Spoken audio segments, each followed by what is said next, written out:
Cześć. Ilekroć wchodzę do mojego trawiastego ogrodu, to zawsze jestem zdziwiona, jaką moc i jaką siłę mają trawy ozdobne. Ja przez bardzo długi okres czasu, przez paręnaście lat szukałam roślin, które są w stanie fajnie wypełnić przestrzeń, które nie dawałyby się chwastom, które wyglądałyby fajnie o każdej porze roku. I powiem Wam, że po długich poszukiwaniach, po próbach, po błędach postawiłam na trawy ozdobne i nie żałuję tej decyzji. Teraz stoimy w bardzo młodym ogrodzie trawiastym. W opisie wstawię link do tego filmu, jak ten ogród wyglądał rok temu. A dzisiaj chciałam Was zaprosić właśnie na spacer po moim trawiastym ogrodzie i zobaczmy, co teraz przykuwa wzrok, co teraz ciekawego dzieje się w takim trawiastym ogrodzie, na co zwrócić uwagę. Wstawię również link do spaceru z maja tego roku. Będziecie sobie mogli porównać, jak szybko trawy rosną i jaka diametralna zmiana nastąpiła w przeciągu 2 miesięcy. Mam nadzieję, że przez takie porównanie przekonam Was do zakładania ogrodów trawiastych, bo naprawdę moc, potęga takich ogrodów to jest to, co przynajmniej mnie zapiera dech w piersiach. Jaką siłę mają trawy ozdobne. Zapraszam na dzisiejszą relację z trawiastego ogrodu. Dzisiaj mamy sobotę, 25 lipca. Chodzę sobie po tym moim trawiastym ogrodzie i pierwsza rzecz, która przykuła moją uwagę, to jest miskant Lady in Red. Zobaczcie, jak fantastycznie już o tej porze roku wybarwiły się końcówki liści. One mają taki fajny, buraczkowo-czerwony kolor. I cała kępa przykuwa już o tej porze roku uwagę, bo rzadko zdarza się, żeby miskanty tak ładnie przebarwiały się tak wcześnie. I spójrzcie, oprócz liści, chcę Wam to dobrze pokazać, pędy z kwiatostanami. Zobaczcie, są też intensywnie bordowe.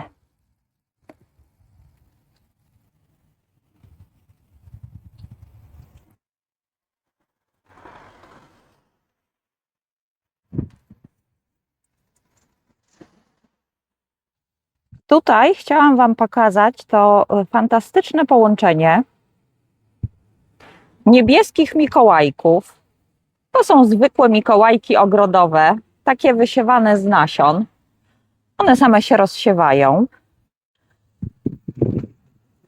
Często zastanawiamy się, z czym łączyć trawy ozdobne, co sobie daje radę. Jeżeli wejdziecie na kanał, to znajdziecie inne takie shorty, z czym łączyć trawy ozdobne. Te shorty zaczynają się tytułem Ogrodowe duety. Także tam znajdziecie troszkę więcej połączeń, ale w tej chwili to, co przykuło mój wzrok. Mikołajki z trawami ozdobnymi. Tam z tyłu, nie wiem, czy to zobaczycie, tu już przekwitają, przegorzane, ale jeszcze tydzień, 2 tygodnie temu to one stanowiły taki niebieski akcent w ogrodzie.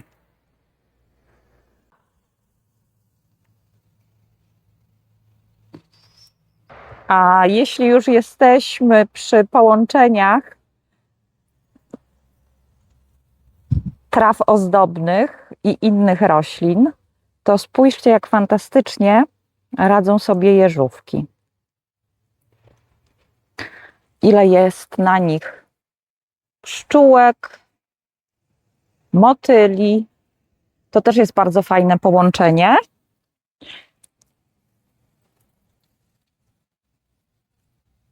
A tutaj widzicie werbenę patagońską. Werbena patagońska dopiero zaczyna kwitnąć.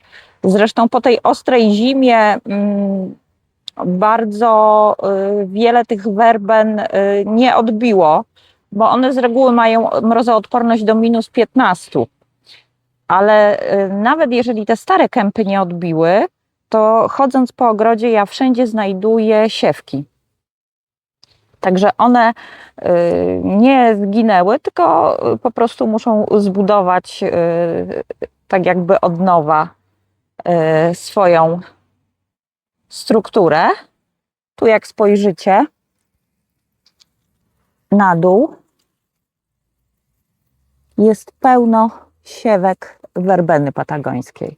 Także jeżeli Wam werbena wymarzła, to uważajcie przy pieleniu, żeby sobie tych małych roślinek niechcący nie wyrzucić i nie pozbyć się ich z ogrodu. Chodząc, mój wzrok przykuł ten miskant. Zwróciłam uwagę na bardzo szerokie liście z wyraźnym białym paskiem po środku. I jest naprawdę bardzo potężna kępa liściowa. To jest odmiana miskanta chińskiego Poseidon. Tu z tyłu widzicie miskanta olbrzymiego, to jest odmiana Jubilaris. Miskant olbrzymi zawsze będzie większy niż miskant chiński, ale zadziwiło mnie to, że ten miskant Poseidon, zobaczcie, ma o wiele szersze liście, nawet od miskanta olbrzymiego.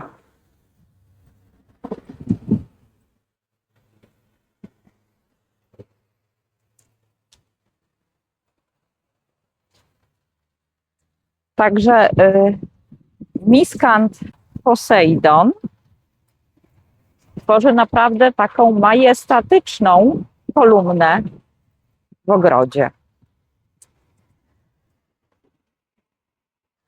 Tu naturalnie przykuwa wzrok.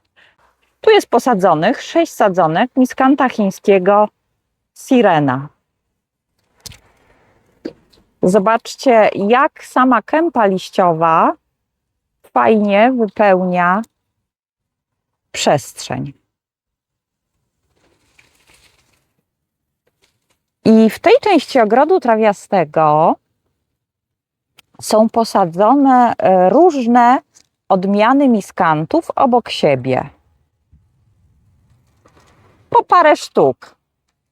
I przez to, że obok siebie rosną różne odmiany miskantów, zobaczcie, jaka jest różnorodność, jeżeli chodzi o kępy liściowe.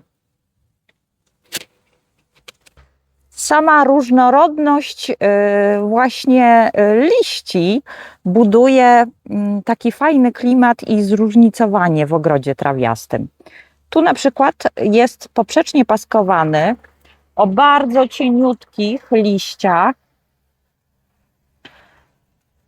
miskant Mystery Mate. I zobaczcie, te żółte paski rozświetlają tą część ogrodu. Obok bardzo cieniutkie liście, jak włosy prawie, ma miskant Gracimilus nana.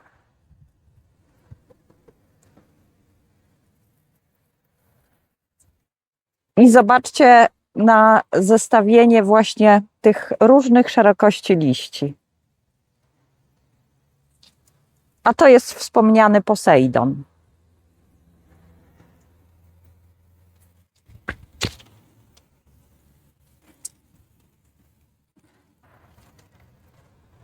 Tu widzicie paski poprzeczne Miscanta Willi di Angers. Na tle Miscanta Sirene. Fajnym zestawieniem jest również rozplenica. To jest rozplenica odmiana Lady U w połączeniu z Miscantem olbrzymim Jubilaris. Miscanty olbrzymie mają to do siebie, że oprócz Miscanta olbrzymiego Maidl, ale generalnie u Miscantów olbrzymich ta podstawa kępy lubi zasychać. Dlatego właśnie fajnie jest zasłonić ją jakąś niższą rośliną. I tutaj fantastycznie sprawdza się właśnie rozplenica.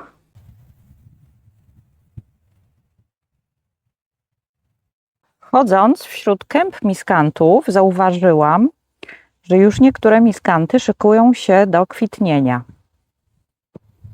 Jeżeli zastanawiacie się, jak poznać, czy miskant będzie kwitnął, to zwróćcie uwagę na ten szczegół. To jest tak zwany liść flagowy. Ostatni liść. I teraz tu z tego pędu wysunie się kwiatostan. Tu dla porównania pokazuję Wam pęd Miscanta Haniero. On jeszcze nie przygotowuje się do kwitnienia i zobaczcie, po prostu kolejne liście wyrastają prosto z pędu. Stanowią tak jakby, widzicie, przedłużenie tego pędu. Natomiast pęd, który będzie kwitł, już nie ma tego prostego liścia wyrastającego z pędu, tylko ostatni ten liść pod kwiatostanem jest pod kątem 90 stopni. A tu możecie nawet zobaczyć, że jest taka zgrubiała łodyga. Tu się chowa kwiatostan. Także z tego, co zauważyłam, już paręnaście odmian miskantów powoli szykuje się do kwitnienia. To jest miskant Marek Synowiec, a później pokażę Wam jeszcze inne odmiany, które też już mają pędy z kwiatostanem. To jest miskant odmiana Red Green, bardzo rzadko spotykany miskant. Zobaczcie, on również już ma pędy z kwiatostanami.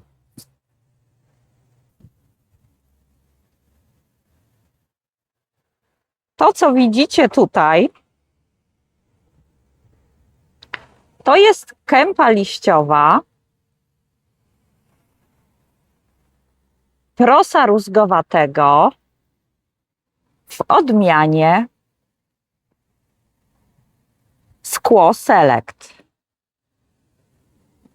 Uwielbiam po prostu to proso i jak możecie zobaczyć, nie tylko miskanty przebarwiają się w pięknych odcieniach czerwieni czy borda. Squaw Select jest właśnie prosem, które ma końcówki liści przebarwiające się na czerwono. Oczywiście jesienią ten efekt będzie jeszcze mocniejszy, ale tutaj już też pięknie się te kępy, zobaczcie, przebarwiają. na taki buraczkowo-śliwkowo-bordowy kolor. I a propos Squaw Select, to co tutaj zauważyłam, zobaczcie. O. Squaw Select szykuje się do kwitnienia. Tutaj widać pędy kwiatostanowe. Ono pięknie wygląda, jak zacznie kwitnąć, bo te kwiatostany będą takie ażurowe i będą tworzyć taką chmurę bordowo-różową, wystającą ponad kępę liściową. Jesteśmy teraz przy rozplenicy orientalnej. To jest odmiana Fairy Tales. Nie każdy wie, że rozplenice to nie tylko rozplenice japońskie. To jest rozplenica japońska, którą wcześniej Wam pokazywałam, odmiana Lady U. Natomiast to jest rozplenica orientalna. Jak możecie zobaczyć, ona ma bardziej strzelistą kępę liściową. To nie jest taki wachlarz 180 stopni. Cieńsze liście od rozplenicy japońskiej, a cały urok tej rozplenicy będziemy podziwiać za parę tygodni, jak zacznie kwitnąć. Natomiast tutaj w tym momencie chciałam Wam zasygnalizować, że właśnie jest taki gatunek rozplenicy jak rozplenica orientalna i warto ją mieć u siebie w ogrodzie. Idąc dalej i zostając w temacie rozplenic, spójrzcie. To jest rząd rozplenicy, tym razem odmiana Black Beauty. Zobaczcie, ile ona miejsca zajmuje. I to jest dokładnie to, o co mówiłam. Rozplenica japońska to jest taki wachlarz o promieniu 180 stopni. A tu widzicie rząd rozplenicy orientalnej. Spójrzcie, że to zupełnie inna struktura kępy liściowej. O wiele bardziej wąska, zwarta. Liście nie rozkładają się na boki, tylko raczej rosną pionowo.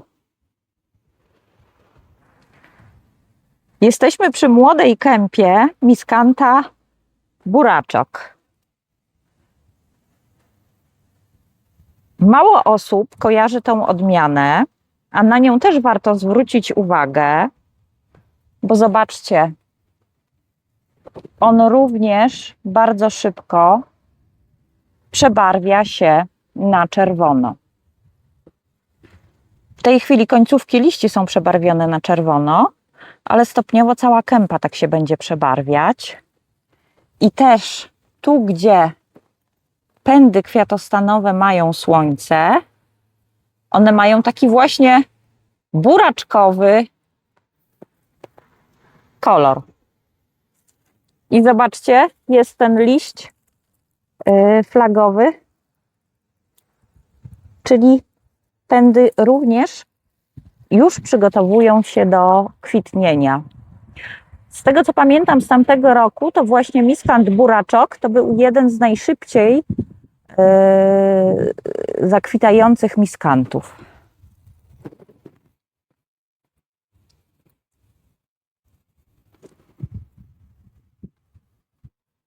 Rząd Miscanta Silver Charm. Spójrzcie, te cieniutkie liście tego Miscanta z tym grubym, wyraźnym nerwem po środku bardzo rozświetlają to miejsce. ta odmiana właśnie przykuwa wzrok, nawet jeszcze nie kwitnąc, chociaż spójrzcie, ona się również szykuje do kwitnienia. Dzięki liściom, tym wąziutkim liściom z tym wyraźnym białym nerwem po środku. I spójrzcie, jak można sobie fajnie skomponować ogród, różnicując odmiany pod względem wyglądu kępy liściowej. To jest kępa Miscantha Ferner Oster. Liść jest szerszy, kępa jest taka strzelista i potężniejsza. Tu przygotowuje się do kwitnienia wciśnięty Miscanth Champagne. A obok przykuwa wzrok liść Miscantha Silver Charm.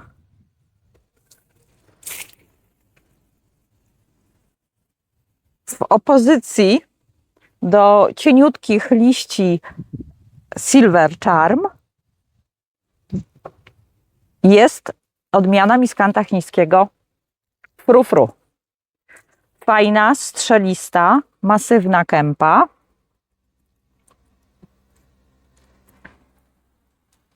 Liście tej odmiany nie pokładają się na boki, tylko właśnie tworzą taką kolumnę.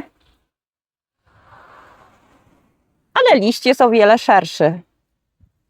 1 cm szerokości. I właśnie zestawienie, chociażby biorąc pod uwagę różnicę w kępie liściowej, robi duże wrażenie w ogrodzie.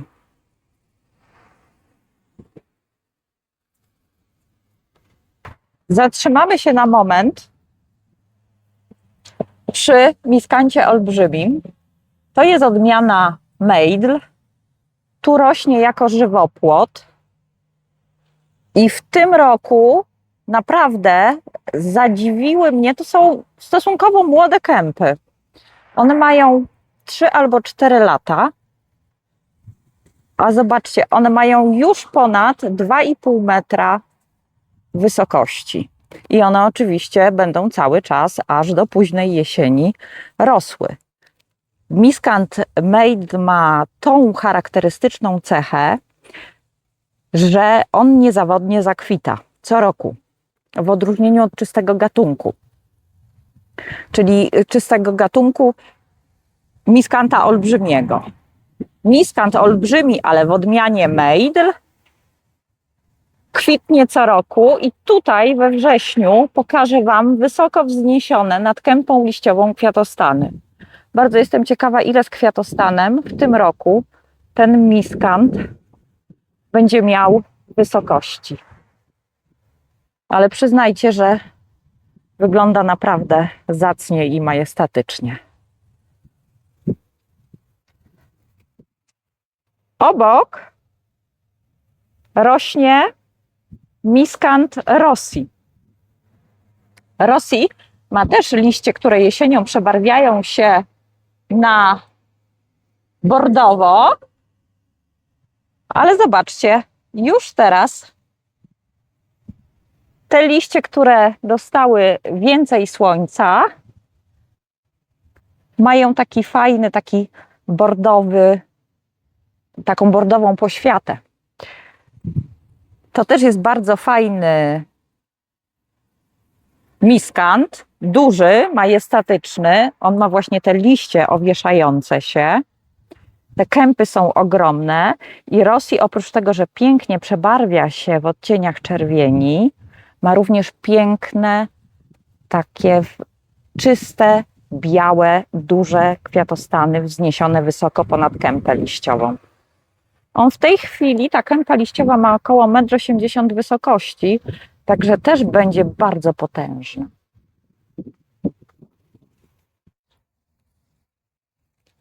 Zobaczcie, cóż za niespodziankę znalazłam.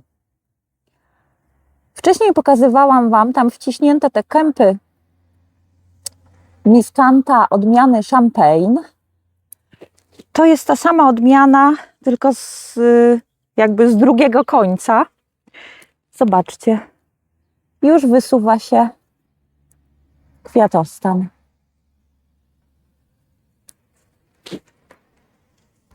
Także chyba niechcący, przez przypadek, znaleźliśmy odmianę pierwszą w tym roku miskanta chińskiego, który zaczyna kwitnąć. To jest odmiana Champagne. Tak bardzo egzotycznie wyglądają te kwiatostany, które się wysuwają z pędu. Chodząc wśród rzędów moich miskantów, miskant w odmianie Haniero przykuwa mój wzrok tą majestatyczną. Tu postaram Wam się pokazać całą kępę. Ona ma spokojnie około 1,80 m. A teraz zobaczcie to, co przykuwa wzrok. To paskowanie na liściach Haniero i ten szeroki, owieszający się liść. Te paski bardzo rozświetlają tą kępę. A sama kępa przykuwa wzrok tym swoim majestatem, szerokością, tymi owieszającymi się liśćmi. To jest bardzo fajna, taka żółto-zielona, rozświetlająca plama w ogrodzie. Proso rózgowate.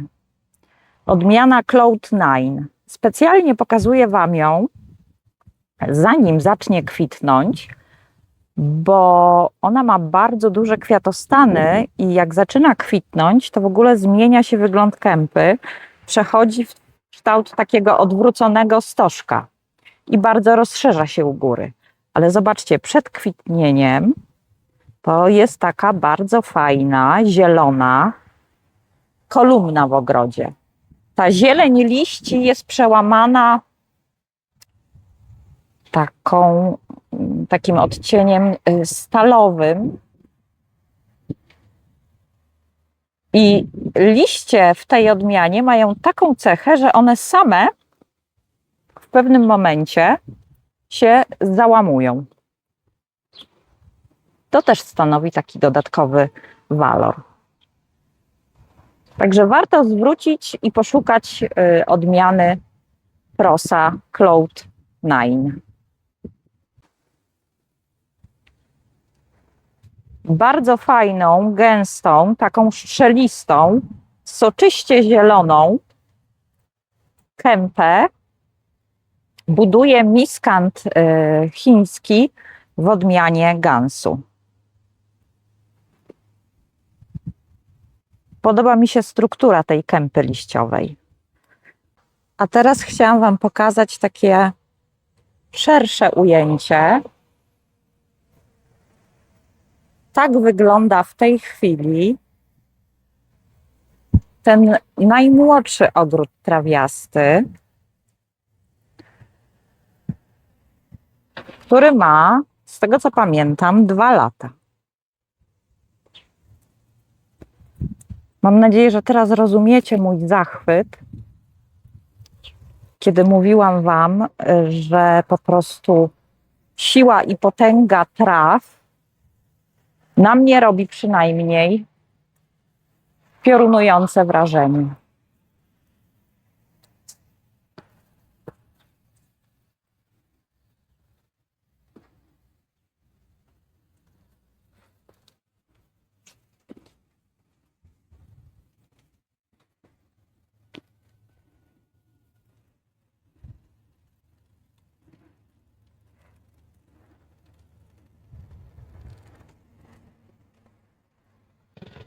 A tak wygląda ten sam ogród, młody, trawiasty, od strony ulicy, od strony chodnika.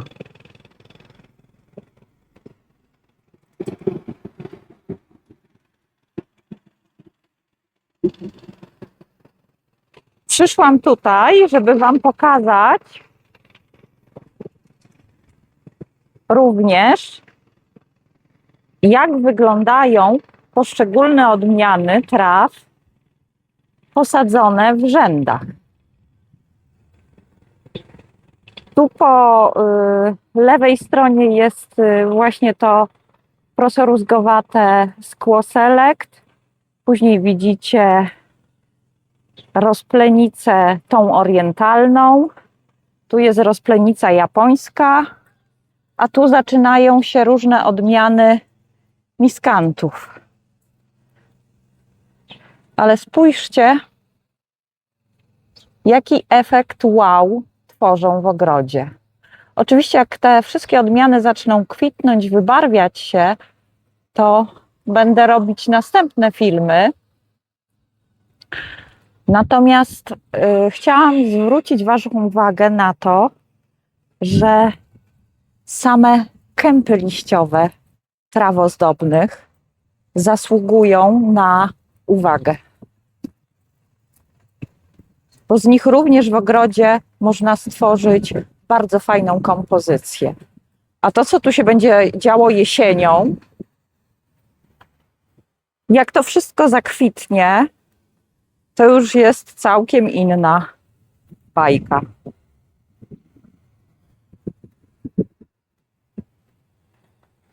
Stoimy przy kolejnej odmianie prosa rózgowatego. To jest proso w odmianie Nosferatu. Ono jest posadzone w donicy, świetnie sobie w tej donicy radzi. Zaczęło kwitnąć, ale to jest dopiero początek kwitnienia. Natomiast co teraz przyciąga wzrok? Ten piękny, śliwkowy, fioletowy kolor liści. I ono taki kolor ma już od wiosny. Nawet bez kwiatostanów stanowi fantastyczną ozdobę. A propos ogrodowych duetów. Niezawodny duet. Miskanty i hortensje bukietowe. Ta z tym różowym rumieńcem to jest hortensja z odmiana Vanilla Praise. I spójrzcie, tutaj mamy kępę miskanta Rossi. To jest miskant olbrzymi Mejdl, ale to są młodziutkie kępy, w tamtym roku posadzone. Tam w tle też jest Mejdl za hortensjami. I sami ocencie, czy to nie jest fajne połączenie. Tu nie mogłam sobie podarować, żeby nie pokazać Wam połączenia miskanta z liliami drzewiastymi. To jest miskant Cosmopolitan, biała lilia drzewiasta. Ona kwitnie już chyba 3. tydzień. Przekwitają powoli przegorzany, zestawione z miskantami. Ale przegorzany mają to do siebie, nawet jak przekwitają, spójrzcie, wyglądają fantastycznie, ale mają to do siebie, że jeżeli je przytniemy, to one jeszcze raz w tym roku zakwitną i będą cieszyć oko takim naprawdę typowo niebieskim odcieniem kulek. Floksy i miskanty. No spójrzcie. Po prostu przepiękne to jest to zestawienie.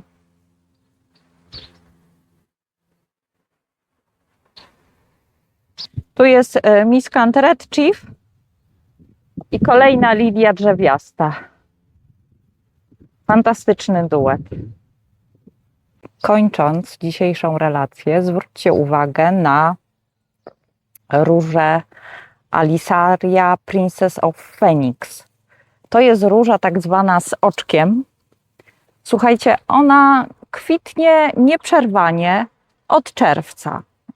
Nie robi sobie w ogóle nic z tych upałów 40-stopniowych, z deszczy. Ja tutaj zupełnie przy niej Nie wykonuję żadnych czynności pielęgnacyjnych, nie obcinam tych przekwitłych kwiatostanów. Ona się fantastycznie sama czyści i zobaczcie, zawiązuje kolejne kwiatostany. Jest posadzona też wśród miskantów i świetnie sobie daje radę. Róże to kolejne fajne połączenie na koniec. A teraz jeszcze kadr, miskant, olbrzymi aligator. Jeżeli chcecie się więcej dowiedzieć o miskantach olbrzymich, to na moim kanale niedawno jest opublikowany film W krainie gigantów. Tam możecie więcej posłuchać o miskantach olbrzymich. Cętki. Aligator, ta nazwa nie jest tak bez kozery. Nazywa się aligator. Nie znam miskanta o tak przedziwnym wybarwieniu blaszki liściowej drugiego. Aligator. No po prostu skóra aligatora na każdym liściu. I tu ten miskant jest zestawiony z molinią, odmiana JS Mostenwelt. Ta molinia charakteryzuje się białymi paskami wzdłuż blaszki liściowej, dlatego bardzo jest taka rozświetlająca, a jej struktura, jak każdej molini, kępa jest nisko u dołu, a spójrzcie, pędy kwiatostanowe już mają 1,60 m, 1,70 m. One są bardzo ażurowe. Na jesień pięknie przebarwią się na taki neonowy, jaskrawy, żółty kolor. Mają bardzo fajną strukturę te pędy kwiatostanowe, takiej rurki.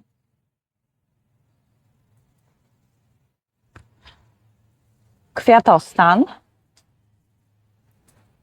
Jedna i druga roślina fantastycznie się uzupełnia. To jest to, o czym Wam wcześniej wspominałam, że miskanty olbrzymie podsychają u dołu. To możecie tutaj też zobaczyć, że są zaschnięte liście. Dlatego właśnie molinia stanowi fantastyczny kamuflaż i oszczędza mi pracy w ogrodzie, bo tych zaschniętych liści nie widać. No dobrze, więc tym kadrem z pięknymi słonecznikami, które mi się tutaj same od 5 lat wysiewają i zawsze się zastanawiam, w którym miejscu w ogrodzie zakwitną. Kończę dzisiejszą relację z trawiastego ogrodu. Jeżeli chcielibyście się o coś, nie wiem, zapytać, macie jakąś prośbę, żeby pokazać Wam jakąś odmianę, coś wytłumaczyć, to piszcie w komentarzach. Ja chętnie odpowiadam na wszystkie komentarze. Także czekam na odzew od Was i zapraszam na kolejną relację z trawiastego ogrodu. Jak widzicie, no mamy parędziesiąt albo i więcej odmian różnych traw ozdobnych. Jest co oglądać, jest co pokazywać, jest się czym dzielić. Do zobaczenia w następnym odcinku.